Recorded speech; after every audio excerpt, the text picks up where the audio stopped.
Ao pé desta fermosa igrexa de Santa María atopamos os produtores das acreditadas fabas de Lourenzá, ofrecendo o mellor da súa colleita.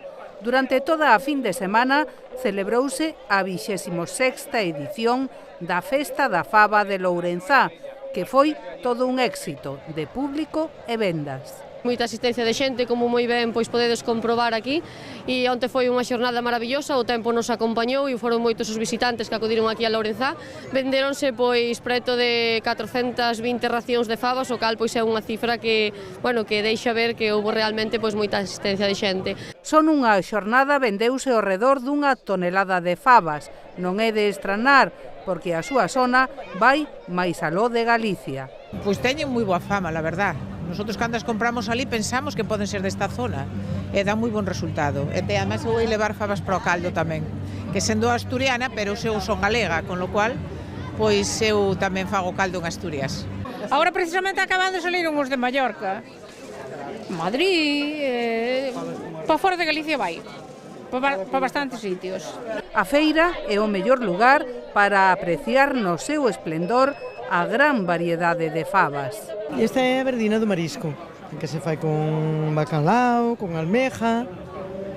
É diferente? Sí, é diferente. É un gusto totalmente diferente da fabada.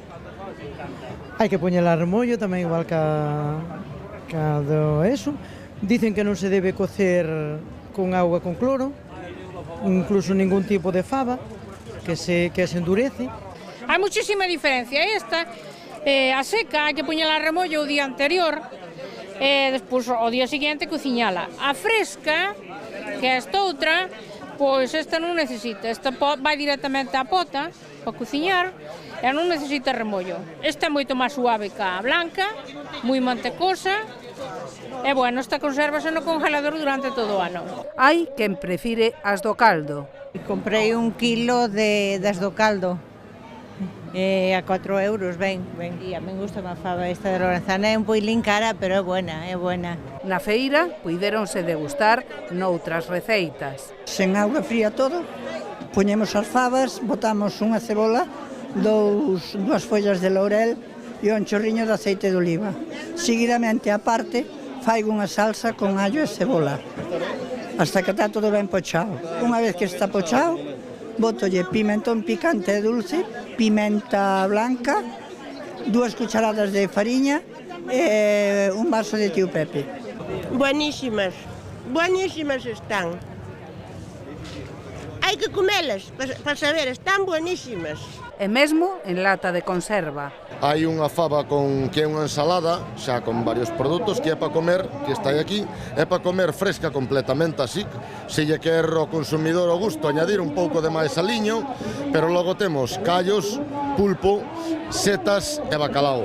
Quen as catou non ten dúbida ningunha. Moi ricas. Están buenísimas, hombre, estamos en la tierra de las fabas, ¿no?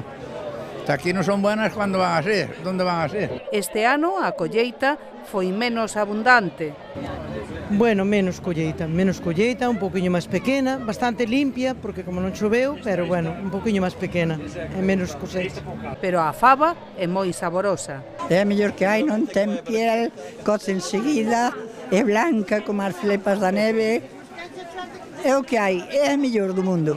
Esta edición da Festa da Faba, que é de interese turístico galego, incorporou moitas novidades. Houbo postos de membros de Agricultura Ecolóxica, participou como convidado o Concello de Taramundi e os artesáns ocuparon cos seus postos o claustro do mosteiro.